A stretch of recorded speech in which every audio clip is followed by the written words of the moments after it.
a donde quiera que vayas y donde quiera que estés. Como familia estamos conectados. Y hoy, más que ayer, nos conectamos para estudiar juntos la Biblia, como familia de Centro Bíblico El Camino.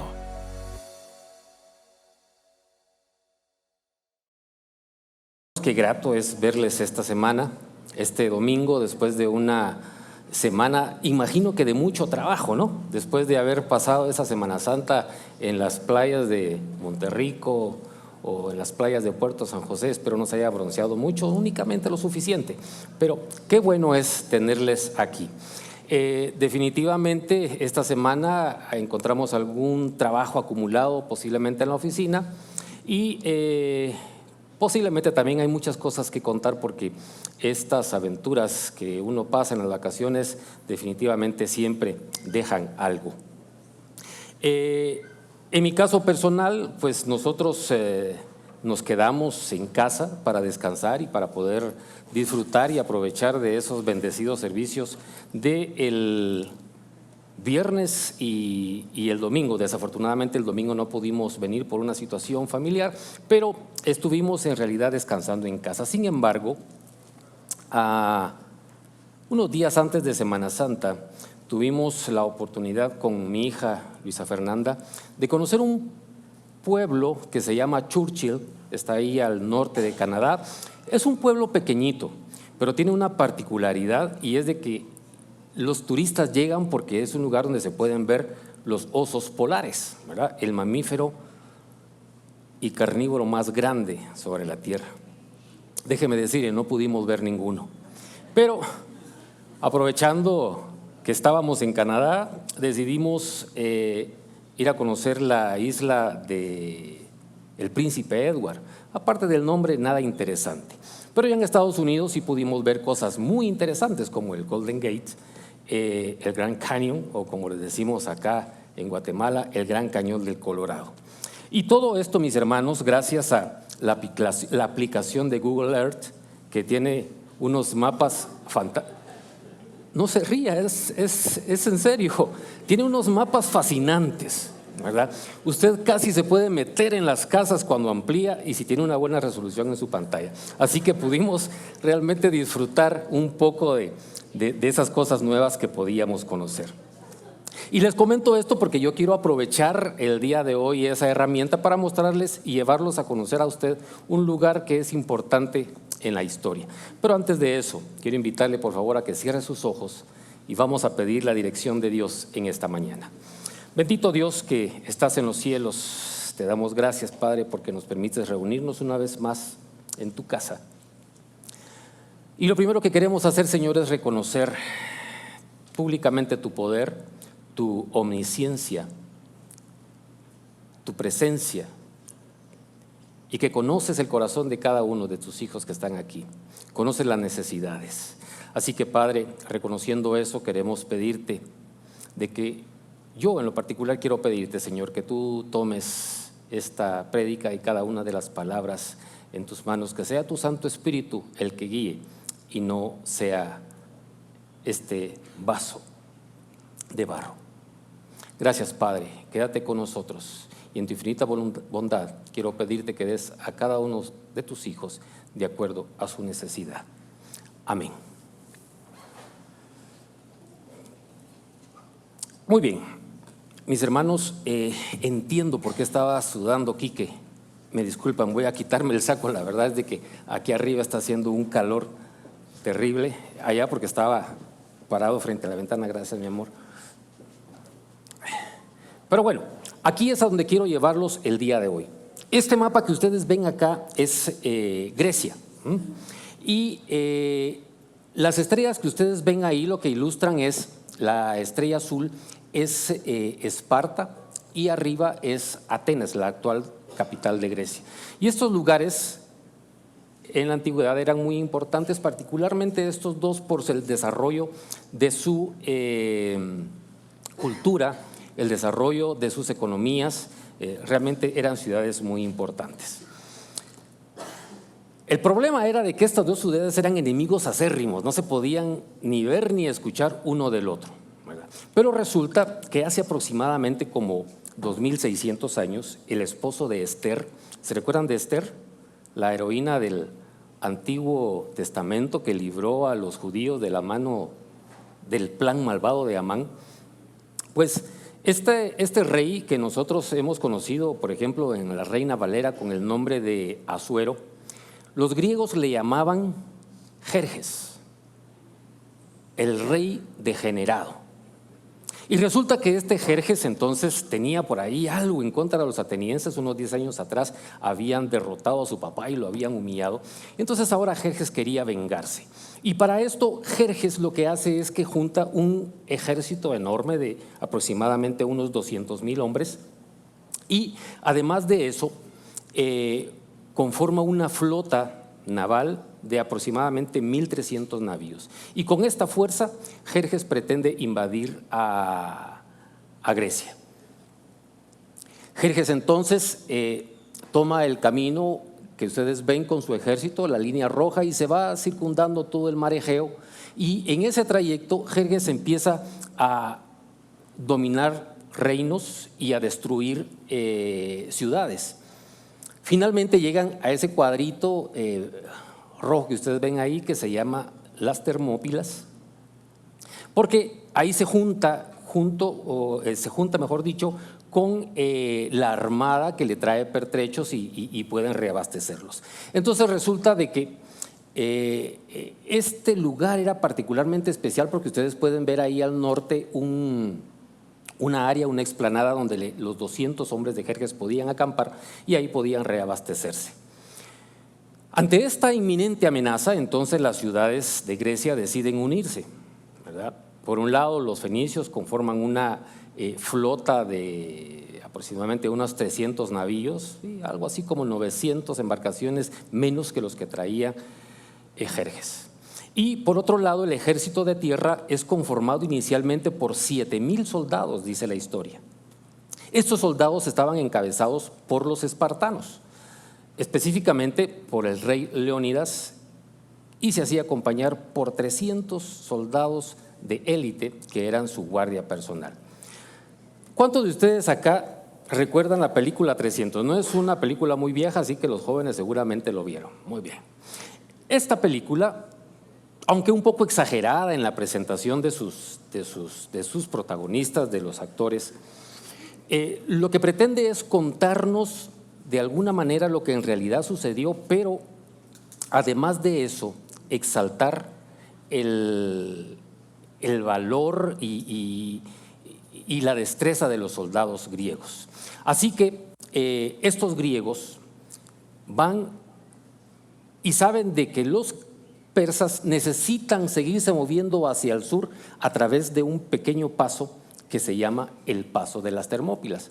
Y ahí vean ustedes, desafortunadamente la resolución no es muy buena, pero quise enseñarles yo a ustedes cómo es ese lugar. Por un lado, inmensos riscos y por otro lado el mar.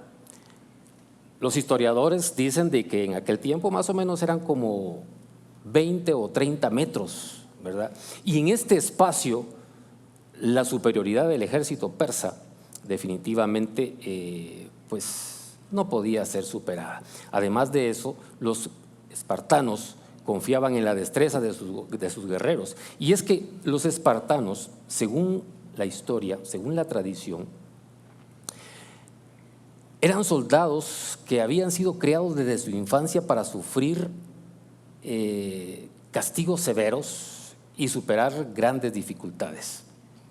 Se dice que los espartanos a la edad de 7 años eran tomados y a partir de ahí empezaban su entrenamiento militar, que duraba aproximadamente 23 años. 23 años de servicio militar, de entrenamiento, y a partir de los 30 pues ya eran soldados entrenados. Ahora, seguramente a estas alturas algunos de ustedes estarán pensando, bueno, vamos a aprender algo hoy de estrategia militar. Y la respuesta es que sí, ¿verdad? Vamos a aprender algo sobre estrategia militar. ¿Recuerdan ustedes el mensaje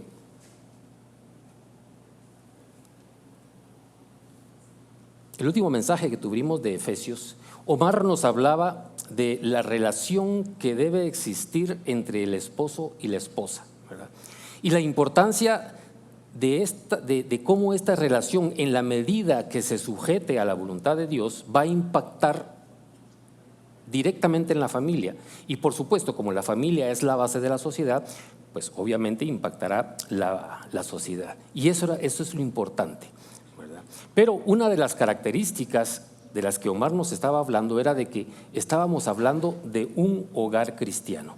Hoy, mis hermanos, continuamos reflexionando sobre la carta de los Efesios y llegamos al capítulo 6, el último capítulo de esta carta.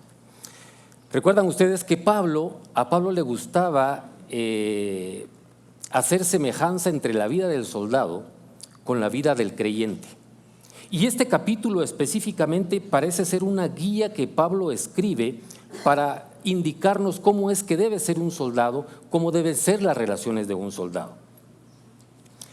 En los versículos del 1 al 9 podemos observar cómo deben ser las relaciones del soldado.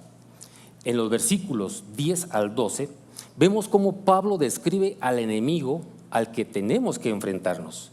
En los versículos 13 al 18 vamos a encontrar cómo Pablo describe cuál es el equipamiento del cual el soldado debe hacerse para poder enfrentar esas batallas con ese enemigo que él nos ha descrito anteriormente. En los versículos 19 al 22 veremos más adelante cómo Pablo se presenta como un ejemplo de un soldado, de un buen soldado de Jesucristo. Y finalmente los versículos 22 y 23 pues tienen la bendición final acostumbrada por Pablo. Hoy vamos a quedarnos únicamente en los 4 primeros versículos, pero quiero hacer énfasis en algo que dije anteriormente. Cuando Pablo está hablando en estos 4 versículos, él se está refiriendo a hogares específicamente cristianos, ¿verdad? Vamos a hablar de cosas que suceden en lugares u hogares, mejor dicho, que no son cristianos, pero lo que no quiero que pierdan de vista es de que Pablo aquí nos está hablando cómo deben ser las relaciones en un hogar cristiano. Y entonces la primera parte del capítulo inicia con las instrucciones de los hijos a los padres y de los padres a los hijos. Esto pareciera ser ajeno a la relación y a la formación de un soldado. Pero la verdad, mis hermanos, es que hoy en día uno de los grandes problemas de la juventud, y no solo de los jóvenes, también de muchos adultos, es que cuando estuvimos en el hogar no recibimos una instrucción apropiada. Y lo que hace una instrucción apropiada es que debe estar marcada por la disciplina y por la instrucción. El versículo 1 comienza a hablarnos sobre las relaciones del soldado y dice: hijos, obedezcan a los padres en el Señor, porque esto es justo. La primera lección que un soldado debe aprender es obedecer, la obediencia. ¿Y por qué? Pues sencillamente porque él tiene que obedecer órdenes, ¿verdad? Y una vez el soldado ha aprendido este principio de la obediencia, entonces él estará en la facultad de poder dar órdenes también, de poder ser ascendido a un grado superior y tener un grupo de subalternos al que va a poder ordenarles. Definitivamente, mis hermanos, es fundamental aprender a obedecer para poder dar órdenes. Y el niño también empieza ese proceso de aprendizaje, de entrenamiento en la obediencia en el hogar, y lo hace en las relaciones que tiene con su papá y con su mamá. Posteriormente esas relaciones se van a ir desarrollando y se van a ir ampliando a la escuela. Y el niño entonces, como ya aprendió a obedecerle a papá y aprendió a obedecerle a mamá, ahora va a saber cómo obedecerle a los maestros. Y después en la universidad, y después en el trabajo, y después en nuestras relaciones sociales y en la dependencia que vamos a tener con las autoridades de gobierno. Y en cada una de estas esferas que yo mencionaba, definitivamente el cristiano va a encontrar batallas. Eso quiere decir que las primeras victorias que un muchacho, que un niño, que un hijo va a tener van a hacer victorias en el hogar y de ahí va a aprender a poder triunfar en los acontecimientos, en las batallas, en las dificultades que puedan presentársele a lo largo de su vida. Pero pensemos por un momento cómo están hoy en día esas relaciones entre padres e hijos. Y no me estoy refiriendo a los hogares cristianos, porque se supone de que sí. En primer lugar, la relación de la esposa y la esposa fueron sanas y de acuerdo, sujetas a la voluntad de Dios, definitivamente los hijos pues van a ir en esa línea. Pero ¿cómo son las relaciones de los padres e hijos en aquellos hogares que no son cristianos? Yo creo que no necesitamos tener mucha imaginación. Basta ver las noticias, basta escuchar lo que nuestros amigos nos cuentan para darnos cuenta de que las relaciones entre padres e hijos se han degradado a un extremo que realmente dan pena. Hoy en día podemos ver poca o ninguna estima de los hijos hacia los padres. Fíjese usted que hay incluso familias en las que los papeles parecen haberse invertido, ¿verdad? Los roles se han invertido. Los papás hacen la función de los hijos y los hijos hacen la función de los papás. Hay hijos que ordenan y papás que obedecen. Ahora, en un cristiano, ¿cómo debe ser? Bueno, Jesucristo desde que era pequeño nos dejó un ejemplo de cómo debe ser la obediencia. Desde muy pequeño nos enseñó, nos dio como ejemplo que debemos obedecer. ¿Recuerdan ustedes, por ejemplo, cuando Jesucristo se perdió y los papás lo encontraron hablando con los maestros de la ley en el templo? Cuando ellos le reclaman a Jesús que por qué Él les había hecho esto, Jesucristo les dijo: en los negocios de mi Padre me es necesario estar. ¿Qué significa esto? Que Jesucristo, a pesar de que era un niño, estaba en plena conciencia de quién era su Padre. Él no estaba hablando de vamos a remodelar el templo, un poco de carpintería por acá, un poco de carpintería por acá, porque su papá era José. Él sabía perfectamente que Dios era su Padre. Pero no obstante, Jesucristo en su época de infante no hacía lo que quería. Lucas 2:51 nos recuerda de que Jesucristo descendió con sus padres y vino a Nazaret y continuó sujeto a ella. Y su madre atesoraba todas estas cosas en su corazón. ¿Ven? Jesucristo sabía de dónde venía, sabía cuál era su poder, sabía cuál era su reino. Sin embargo, Él se sujetó a sus padres terrenales como un ejemplo para nosotros. Al principio de este capítulo encontramos una instrucción clara y directa, y esa instrucción es obedecer. Hijos, obedeced. ¿Qué significa esta palabra? Bueno, buscando en el diccionario dice que significa someterse a, cumplir, prestar atención, seguir instrucciones y direcciones. Direcciones de quien obedece, de quien manda. Esto significa que entonces la obediencia es seguir instrucciones como un subalterno, ¿sí? El subalterno no está en la misma categoría de jerarquía que el jefe. Es decir, el jefe está arriba y el subalterno está abajo. Y lo mismo sucede en el hogar, ¿verdad? Hay una jerarquía divina impuesta por Dios en donde está el padre y está el hijo, ¿verdad? No significa de que el hijo sea menor que el padre, significa de que la jerarquía en la que ambos están es diferente y no podemos compararla. Por supuesto que esto es bien difícil entenderlo y mantenerlo vigente en un mundo anárquico como en el que hoy vivimos, donde cada quien quiere establecer su propio orden. Pero en un hogar cristocéntrico, el hijo debe escuchar atentamente las instrucciones de su papá, las instrucciones de su mamá. Y no solo escucharlas, sino responder a ellos con obediencia. Mira, hermano, indiscutiblemente todos, absolutamente todos, caminamos bajo una figura de autoridad, ¿sí? Los pequeños bajo la figura de autoridad son sus papás, ¿verdad? En el colegio son los maestros, en el trabajo pues son los jefes.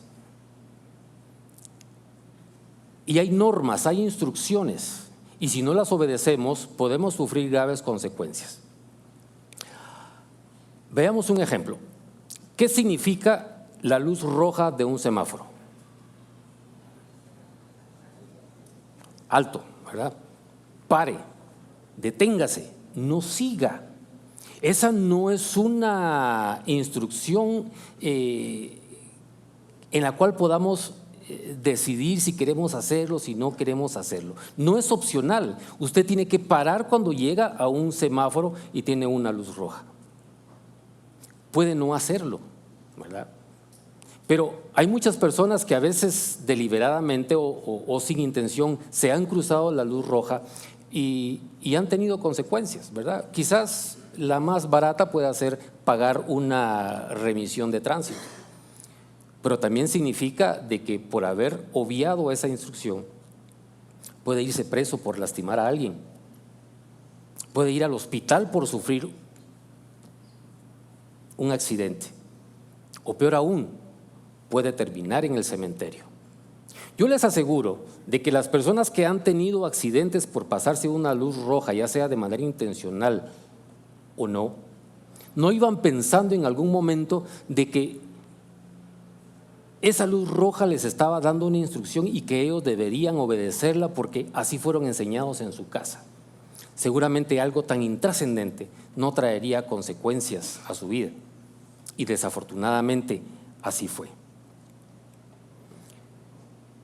¿Por qué es importante la obediencia entonces? Porque la obediencia va a sembrar la base de la obediencia que los hijos van a desarrollar en el transcurso de su vida. En esa base de obediencia, los hijos van a aprender a respetar y a obedecer a las autoridades, a los líderes, a las autoridades de gobierno, a sus padres, por supuesto. Y lo más importante, van a aprender a respetar y a obedecer a Dios. Ese será el corolario de su vida.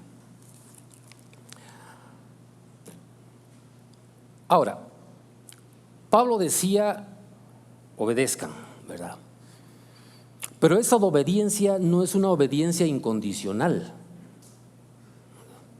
Cuando un mandamiento o la instrucción de un padre contradice la voluntad de Dios, el niño, el hijo o cualquier persona tiene la obligación de poner en primer lugar a Dios y su voluntad, ¿verdad? Definitivamente un padre cristiano jamás haría eso. Pero lo que quiero decir es que ningún padre, ninguna persona debiese tener el derecho a pedirle a alguien o a un hijo que haga algo ilícito, algo inmoral, algo ilegal o algo que contradiga la voluntad de Dios. Tenemos que ser leales a nuestros padres, claro, pero no olvidemos que nuestra lealtad superior, nuestra lealtad más importante es a Dios que está en los cielos. Muy bien, aquí ya vemos hijos que ya estamos un poco creciditos, ¿no? Algunos con bigote, otros con el pelo medio canado, otros ya bastante canado, pero seguimos siendo hijos. Y aquí Pablo no nos deja de lado, también tiene una instrucción para nosotros. Versos 2 y 3 de este mismo capítulo 6 de la epístola de los Efesios dice: honra a tu padre y a tu madre, que es el primer mandamiento, con promesa, para que te vaya bien y para que tengas larga vida sobre la tierra. Buscando en el diccionario qué es lo que significa honra, dice que honra significa respeto de la dignidad propia y viene de la palabra honrar, obvio, ¿no? Y esta palabra honrar viene del latín honus u honoris, que significa a su vez honor. Y la palabra honor significa venerar, apreciar y valorar. Eso significa que honrar a los padres es respetarlos, no por el simple mérito que ellos tienen de ser padres, sino por el rango en el que Dios los ha puesto en el hogar. ¿Cuántos hemos estado, los que trabajamos aún en relación de dependencia, cuántos hemos estado en desacuerdo con las instrucciones de nuestro jefe? A mí me pasa muy a menudo, admito. Pero eso no significa que yo no voy a respetar a mi jefe, porque él tiene una autoridad delegada por alguien que legítimamente lo puso ahí para dirigir las actividades que los subalternos estamos desarrollando. Entonces, en ese mismo sentido, honrar a los padres es respetarlos, es darles honor. No importa que lo merezcan o no, es nuestra obligación respetar a nuestros padres. Y eso significa hablarles con palabras que demuestren ese respeto y que provengan de una actitud de reconocimiento a la situación en la que Dios los ha puesto ahí. ¿Será que para Dios es importante el que nosotros honremos a nuestros padres? Yo creo que sí. Mire usted, Dios considera lo suficientemente importante el honrar a los padres que lo incluyó en los 10 mandamientos que Él dio al pueblo de Israel. Dice Éxodo 20:12, honra a tu padre y a tu madre para que tus días sean prolongados en la tierra que el Señor tu Dios te da. Y luego lo agrega en el Nuevo Testamento, ¿verdad? Lo estamos leyendo en este momento. Pero adicionalmente a eso, hay muchas otras partes en la Biblia, Proverbios, por ejemplo, donde encontramos lo importante que es honrar a los padres. Yo encontré varios en el libro de Proverbios, pero quise traer 3 para acomodarlo a ciertas edades. Para los más pequeños, ¿verdad? Los hijos que todavía están en casa.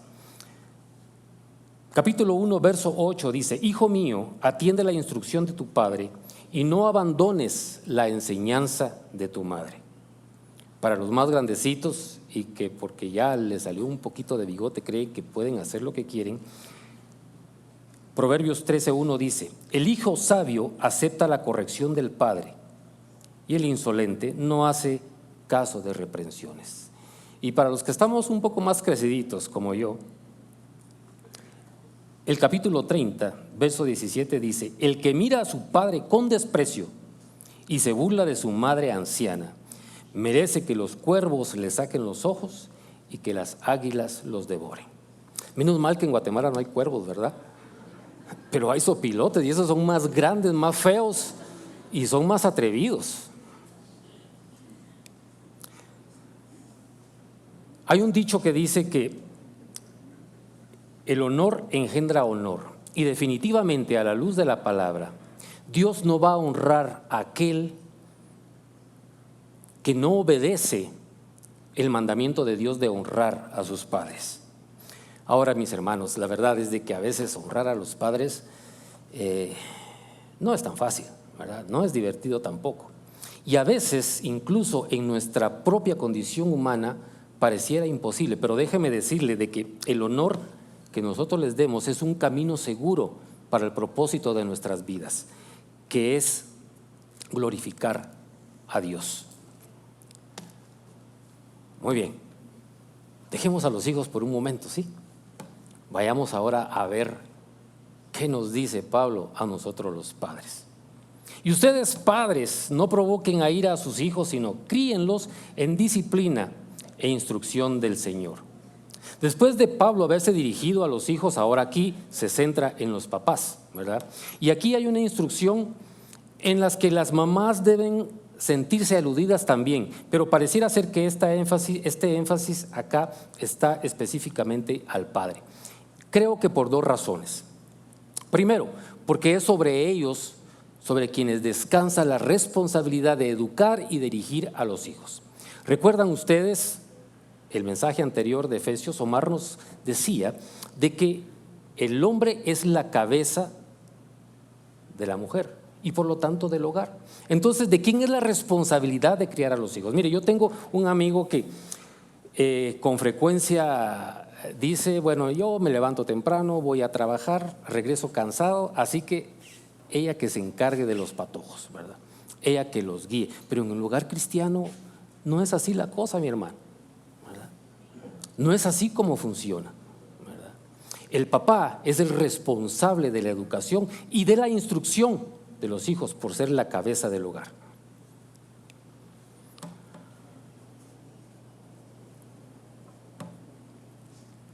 La otra razón por la que seguramente Pablo estaba diciendo esto es porque el contexto en el que Pablo vivía, posiblemente los papás, los varones necesitaban más este tipo de amonestaciones.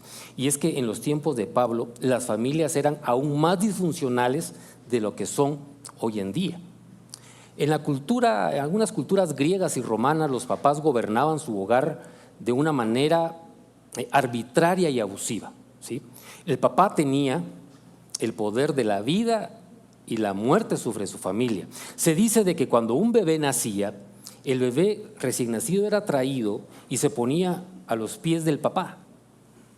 Y el papá lo miraba y se le parecía lo que veía, entonces lo tomaba y lo cargaba. Y entonces la familia ya lo hacía parte de su familia, lo criaban y lo cuidaban como parte de su familia. Pero si al papá no le gustaba lo que estaba viendo, pues le daba una patada por allá, no me interesa. O simplemente se daba la vuelta y lo abandonaba. Y por ahí habían algunas otras personas que eran como unos buitres que lo que hacían eran inmediatamente ir a agarrar al bebé. ¿Y saben para qué? Para venderlo como esclavo, ¿verdad? A los varoncitos. Y cuando era una nena, pues entonces esperaban a que creciera y luego la prostituían. Y aun cuando el papá aceptaba al hijo, si el hijo hacía alguna cosa que al papá no le agradara, era malcriado o hacía una mala respuesta, pues el papá podría echarlo de su casa en el momento que quisiera. O aún ya grande podía venderlo como esclavo o él mismo encadenarlo y obligarlo a trabajar en el campo. El papá dictaba sobre esas cosas que no le gustaban, sentencias sobre los hijos. Incluso podía mandar a que lo mataran y él no tendría ninguna consecuencia al respecto. ¿Qué pasa hoy en día? Bueno, la verdad es de que no hay un cambio sustancial. Hay un informe de la Organización Mundial de la Salud que se publicó a finales de enero, principios de febrero, y que revela que hay estudios internacionales que indican que, oiga esto, más de la mitad de los niños entre 2 y 4 años sufren con regularidad golpes o violencia psicológica por parte de sus padres o por parte de quienes los cuidan. Agrega además que se calcula que cada año mueren alrededor de 400,150 menores de 18 años como consecuencia de malos tratos. Y no estoy hablando de violencia en las calles, estoy hablando de maltrato infantil en el hogar, ¿verdad? Y muchos de estos casos simplemente se dice de que, se cayó en la bañera y se ahogó, se cayó en la olla de los tamales y se quemó, ¿verdad? Cosas realmente difíciles de creer. Ahora, mi hermano, ¿cómo podemos hacer o qué no debemos hacer, mejor dicho, para provocar a ira a nuestros hijos? Yo encontré algunas cosas por ahí y dentro de esos encontré que hay que evitar el maltrato físico, ¿verdad? Hay que evitar el maltrato emocional, los insultos, el desprecio, la crítica, las amenazas de abandono, la negligencia física. Esto es interesante, ¿verdad? Porque está hablando de que los papás tenemos que ser perceptivos ante esas iniciativas y esas expresiones que los hijos tienen. ¿Cuántos no regresan del hogar cansados y el hijo sale con un carrito que se le quebró su rueda y yo con los problemas allá en el trabajo y con lo que me viene? Pero ese es el problema de él, ¿verdad? Él necesita atención. ¿O cuántos niños hay que llegan con su papá y le dicen, papá, te quiero? Hablamos de eso luego, ¿verdad? Eso, mis hermanos, crea ira en los hijos. Por supuesto, no estoy hablando de un hogar cristiano, ¿verdad? Abuso sexual, explotación laboral, inducción a la delincuencia. Fíjense, mis hermanos, y es increíble, pero sucede. Hay papás que llevan a los niños al supermercado y les dicen, hijo, métete ese lápiz labial en la bolsa porque a ti seguramente no te van a registrar. induciéndolos a hacer cosas ilegales. Y esto no me lo estoy inventando. Cuando yo era joven, hace muchos años, trabajé en un supermercado como dependiente y podíamos ver esas actitudes en los papás. Y qué triste y qué traumático era ver cómo el policía agarraba al niño, se lo llevaba y lo desnudaba. Hace mucho tiempo no había tanto de derechos humanos, ¿no? Entonces lo llevaban al baño, lo desnudaban para ver si no llevaba algo más. El modelo de vida en un hogar inadecuado para el niño también genera ira en los niños, ¿verdad? Las malas palabras en casa, la violencia intrafamiliar. Hay algo que no se debe olvidar y es que los niños lo primero que ven en el padre es el ejemplo, pero también es lo último que ellos olvidan. Este capítulo nos da una advertencia: no provoquéis a vuestros hijos. Y esta advertencia se refiere a un patrón de conducta con todas esas cosas que hablábamos anteriormente. Los padres deben evitar conducir a la ira a sus hijos, porque tarde o temprano, el niño va a canalizar esa ira, en el peor de los casos, hacia los padres y en otros casos hacia otras figuras de autoridad. Es por eso que en las noticias muchas veces vemos padres golpeando a hijos o hijos golpeando a padres o hijos incluso asesinando a sus propios padres, ¿verdad? Hay una razón para eso y a veces pareciera que no se entiende. Pero Pablo entonces, después de que hace la advertencia, dice: miren, a cambio de eso hay que hacer algo, ¿verdad? Hay una alternativa. Es una nueva y mejor manera de ser papá: criarlos en disciplina e instrucción del Señor. Un padre y una madre no debe desahogar su ira, su frustración, su enojo cuando está eso incontrolable sobre un hijo, ¿verdad? Por el contrario, debe disciplinarlo y debe instruirlo a la luz de la palabra de Dios.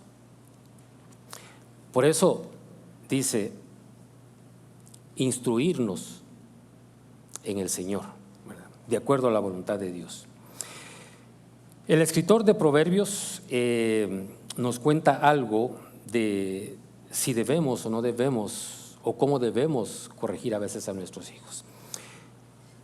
Es cierto, no debemos provocar a ira a nuestros hijos, no debemos enojarlos simplemente por el gusto de verlos, cómo ellos se ponen rojos de la cólera, ¿verdad? Pero eso no significa que no debamos tampoco disciplinarlos. Decía al respecto de eso, el escritor de Proverbios nos dice algunas cosas. El primero dice, que quiero leerles, capítulo 13, verso 24: el que evita la vara, es decir, el castigo, odia a su hijo, pero el que lo ama lo disciplina con diligencia. Capítulo 23, versos 13, 14: no escatimes la disciplina del niño, aunque lo castigues con vara, ciertamente no morirá. Lo vas a castigar con vara, pero lo estarás librando del sepulcro. Y el último, 29, 15: la vara y la reprensión dan sabiduría, pero el niño consentido, ¿qué? Avergüenza a su madre, ¿verdad? Y yo cuando estaba leyendo esto me recordaba también de mis tiempos en el supermercado. Mire, yo veía ahí algunas escenas que a veces eran graciosas, otras veces daban ganas de llorar, ¿verdad? Niños tirados en los corredores, en los pasillos, pataleando, vociferando, incluso profiriéndole palabras soeces a los papás o a la mamá, porque no tenía para poder comprarle ese juguete o ese dulce que él quería en ese momento, ¿verdad? ¿El niño nació así? No. Lo que pasa es de que no se le supo instruir en el momento que había que instruirlos. ¿Qué significa disciplina? Disciplina, pues bueno, hay muchas definiciones, pero en el contexto de Pablo significa conjunto de reglas de comportamiento para someter el orden y la subordinación entre los miembros de una colectividad. En este contexto, la disciplina muchas veces es asociada con el castigo. Y Proverbios también nos dice que el castigo o la disciplina en principio no es agradable, pero al final nos damos cuenta de que su fruto, entonces ese fruto sí va a ser agradable. Entonces la disciplina, en este contexto, podemos describirla como la educación mediante reglas y normas o recompensas, y si es necesario, también castigos para el niño. Por lo tanto, esta disciplina, esta instrucción se refiere a guiar a los niños hacia la madurez. Habrá momentos en que nuestros hijos o en que los hijos necesitan dirección en su vida. Habrá momentos en que los hijos necesitan atención. Habrá momentos en que los hijos necesitan amor, pero habrá momentos en que los hijos también necesitan disciplina. Y en un hogar cristiano, cada una de estas cosas es usada en la medida correcta para llevar al niño a su fin ulterior, que es ser de acuerdo a lo que Dios lo diseñó que debía ser. Y ese fin ulterior, como dije al principio, al final será siempre dar la gloria y la honra a Dios. Entonces, mis hermanos, en todo lo que hagamos, recordemos que debemos instruirlos, y la mejor instrucción, la instrucción de mayor valor que podemos darle a nuestros hijos es guiarlos a los pies de Jesucristo, es enseñarles a obedecer las ordenanzas de Dios. Muy bien, estamos terminando. Yo quisiera preguntarles, ¿cuántos de ustedes quisieran o les gustaría disciplinar a sus hijos con amor y darles una instrucción centrada en la palabra de Dios? No me responda, respóndaselo usted. Pero antes de respondérselo, quiero advertirle algo. Si usted decide agregarse a este grupo, bueno, debe tener presente que va a tener que invertir en eso que la mayoría de los padres no estamos dispuestos a invertir. ¿Sabe qué es? Tiempo, ¿verdad? A veces es tan preciado el tiempo para nosotros en el trabajo, en la oficina o en Netflix, ¿verdad? Cuando queremos maratonear, dicen los patojos, y consideramos que el tiempo que le dedicamos a nuestros hijos no tiene ningún valor.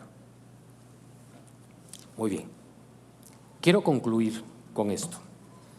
Para los hijos, Dios los ama, Él tiene un plan maravilloso para ustedes y en su debido momento Él se los hará saber, Él se los va a manifestar, se los va a mostrar. Pero mientras tanto, yo quiero invitarlos a que obedezcan y respeten a sus padres, que se conecten con ellos, que se sintonicen. Nuestros papás están ahí para cuidarnos y ellos nos aman. Y digo nos porque yo todavía tengo a mi mamá, gracias a Dios. Y lo que ellos quieren siempre es lo mejor para sus hijos, ¿verdad? En un hogar que no es cristiano, no digamos en un hogar que es cristiano. Y a ustedes padres, usted papá, usted mamá, si usted en algún momento cree que ha cometido errores, al igual que los hijos, también es el momento de acercarse a Dios, cerrar sus ojos y pedirle perdón a Dios por esa malcrianza o por esa desobediencia de los hijos. Y luego los hijos pedirle perdón a sus papás, y posiblemente los papás también necesiten disculparse y pedirle perdón a los hijos. Howard Hendricks decía, el profesor Howard Hendricks, el profesor del Seminario Teológico de Dallas, decía que los niños no están buscando padres perfectos. Lo que los niños quieren y están buscando son padres honestos, ¿verdad? Yo personalmente pienso que un padre honesto y asertivo corre el riesgo de convertirse en el mejor amigo de su hijo, ¿verdad? Ojalá todos estuviésemos buscando eso. Sé que ese será un factor común en un hogar cristiano, pero en un hogar no cristiano esas son cosas que posiblemente no tienen valor. Hay algunos padres aquí que no tocamos, que no hablamos, eso será objeto de otra meditación, y es aquellos padres que han hecho todo lo posible por criar a sus hijos, disciplinarlos e instruirlos en las cosas de Dios. Y hoy día pareciera que esos hijos no están caminando de acuerdo con la voluntad de Dios. Lo que quiero dejarles a este respecto es que hay un principio en su Biblia, ¿verdad? Usted puede buscarlo y lo va a encontrar en Proverbios 22:6, que dice: instruye al niño en su camino y aun cuando fuere viejo, no se apartará de él. Recomendación: póngalo en las manos de Dios. Él sabrá cómo encargarse de él. Vamos a orar. Bendito Dios que estás en los cielos, bendito Señor, queremos darte gracias. Yo quiero darte gracias por las familias del Centro Bíblico El Camino y gracias por la familia que le has dado a cada uno de ellos y por la familia que me diste a mí.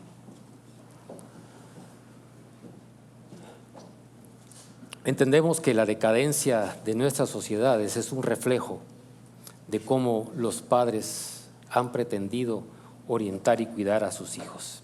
Pero hoy queremos pedirte sabiduría a ti, Señor, para aquellos que todavía tienen hijos pequeños, para que sepan cómo instruirlos y que puedan corregirlos sin temor cuando el momento sea oportuno.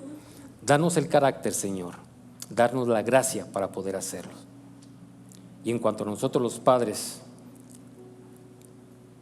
danos la sabiduría para poder instruirlos. Y a los hijos, Señor, te pedimos que tú trabajes también en sus vidas y que proveas la instrucción para que ellos sepan obedecer primero a sus padres y después, a través de ese aprendizaje que ellos tienen en su casa, aprendan a obedecer a las demás autoridades, pero especialmente a ti. En el nombre de Cristo Jesús. Amén. A donde quiera que vayas y donde quiera que estés, mantente conectado con Dios. Y también conéctate con nosotros a través de nuestras redes sociales. Hasta pronto.